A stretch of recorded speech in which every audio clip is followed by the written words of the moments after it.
I'm Rebecca, welcome. Today I'm doing a Friday sews, and what I'm going to talk about today is this top that I'm wearing. So I have also made something else this week, but I was pattern testing for Jennifer Lauren Handmade, so I can't really talk about that at the minute, but I will definitely, when she releases the pattern,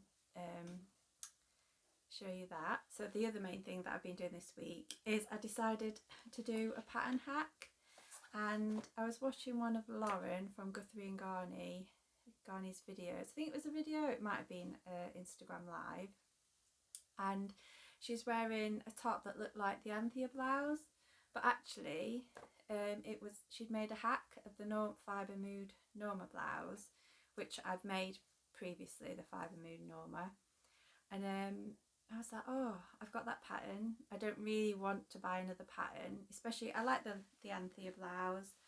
I like the sleeves and I like the look of it on everybody, but I wasn't sure. I don't really wear a lot of done up to the top high necked shirts. It's not really my style that I go for. I generally prefer them a bit lower. So I thought it'd be better to hack the Norma rather than buying the Anthea blouse and me not actually liking it. So I've got this is the Norma from the Fibremood, picture there, that one there. So it was in Fibremood edition number 9, that one just there, which came out, when did it come out? Because everybody made it, didn't they? It was really popular. I don't know, I can't see when it says, but yeah, so that was really popular at the time. I did make a Fibremood Norma that I enjoyed wearing. Have since passed it on to a friend at work, and she's been wearing it just because at the time I wasn't doing my adjustments, like my high round neck and forward shoulder adjustments, so I kept finding that it'd slip back, so I kept having to put it forward all the time. So yeah, I passed that one on, and then I decided to make this hack. So I'd previously traced it out, so I made the same size, and I'd made a 14 bust and at the waist, and then I'd graded it out, I think, to about a 20, but that blouse was quite, went out quite a lot at the hips, which I didn't need, so I've just tapered it in a little bit. And taken a bit off the sides at the waist, well, high waist, high hip, low waist, so it's not as curved, so I can't actually say exactly what size it was, but it had started off at a 20, and I've probably taken like a centimetre or a bit more off each side, so maybe like an 18. I've made it out of, this is a viscose linen fabric, stretch viscose linen from First Fabrics. I'll link it in the description down below. So yeah, so other than changing the neckline and the front bodice, like the sleeves are the same, you can see. I'll stand up to give you a little bit of a, so yeah, there it is. So it's quite short waisted anyway. I will put, I'll take some photos and put a video in of me wearing it so you can see it a bit better. So yeah. So I'll talk about just the usual adjustments that I've made. So I've done my 1.5 centimetre high round neck adjustment and my 1.5 centimetre forward shoulder adjustment. So that's just like standard that I do. And then what I'll do is I'll turn the camera around and I'll get the pattern pieces out and show you the original pattern piece and then how I've changed it. Okay.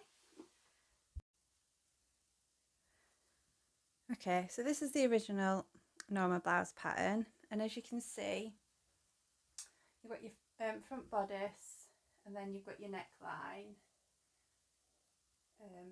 curved down to make that V at the front. So what I did,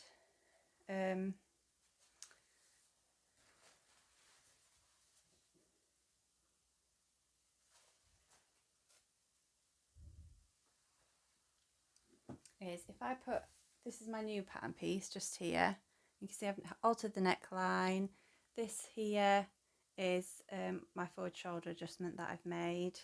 So if I put this one on top of that one, so you can see what I've done. At the front bodice, I've added 1.5 inches to make my button placket, and I've extended that all the way up, and I've just made a little mark here and down here so I know where I'm folding it to. So I did 1.5 inches, and that was so I could fold it under 1/2 inch and then fold it under again, and that would give me my button placket. And then all I did was I used, so it wasn't very technical because as it turned out, I don't, like I said, I don't really wear necklines that are buttoned up right up to the top, so I didn't have like a pattern that I could think of quickly to get out of my stash that I could then use to make this curve. So I just used my French curve to trace off a curve which I thought would be what I would want, and I'd held the pattern piece up to me and decided where I thought the neckline would be, added the seam allowance, and then tried to, this is obviously flat because this is the button placket which folds on itself. Tried to sort of flatten it out a little bit there in the hope that they would meet and join and would join up like seamlessly just there. So yeah, that is all the pattern adjustments that I made.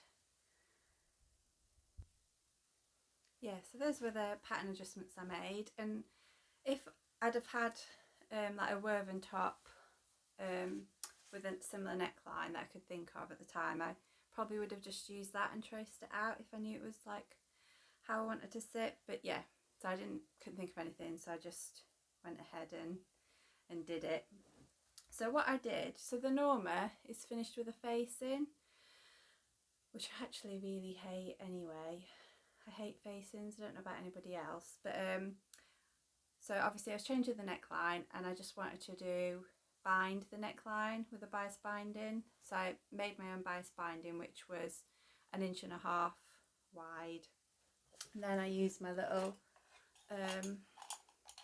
bias binder maker to make the binding.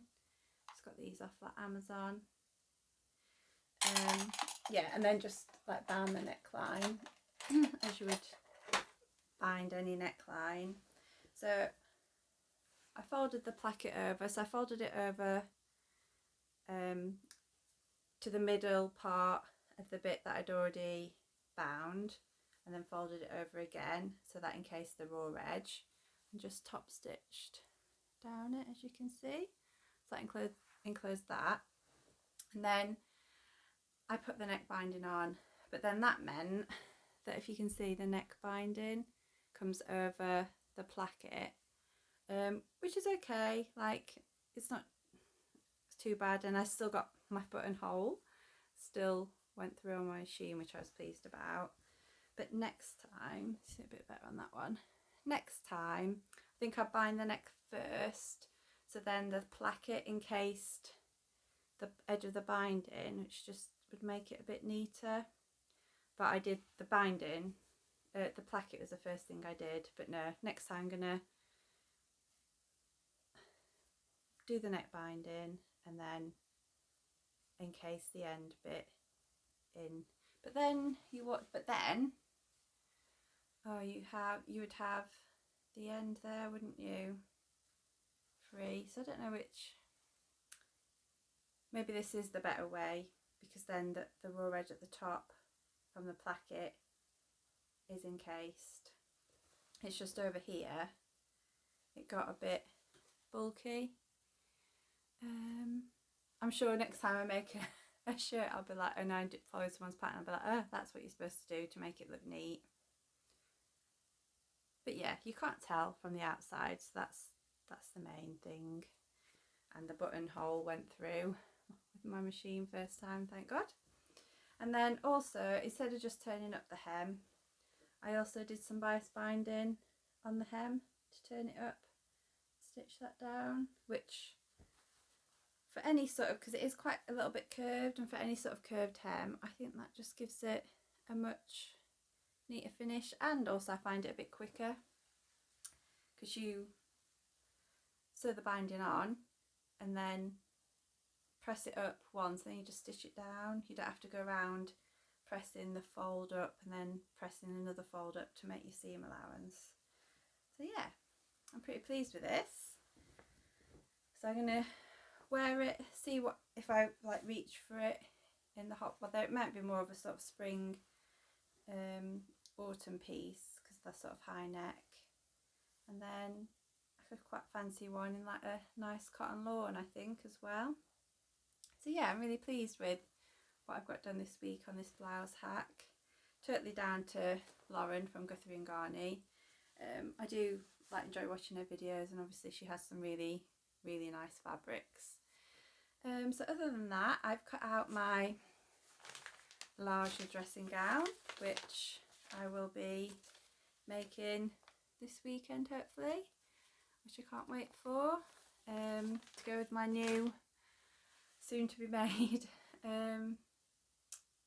PJ set from Paper Theory. I haven't got that cut out yet, but that is definitely high on my list of plans. And then another thing, like the summer holidays are coming up and we're going on holiday.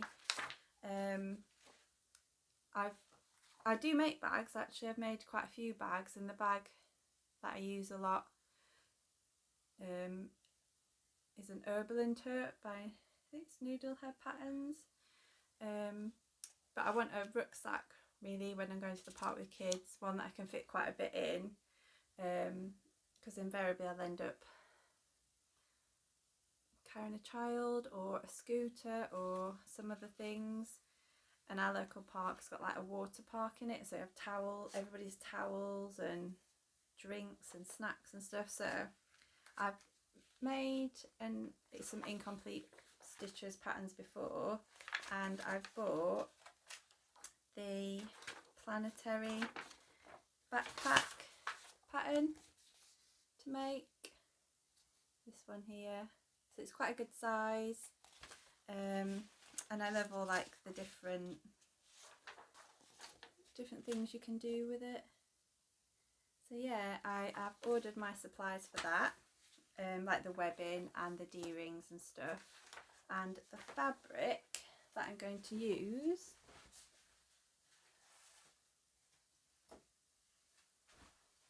is the See You at 6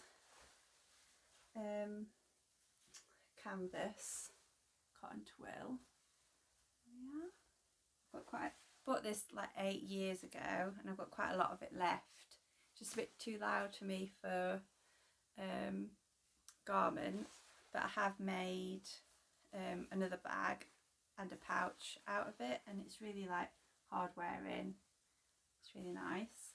And then I don't know if you remember, if you see my previous video where I made the Logan jacket out of the See You at 6 green corduroy.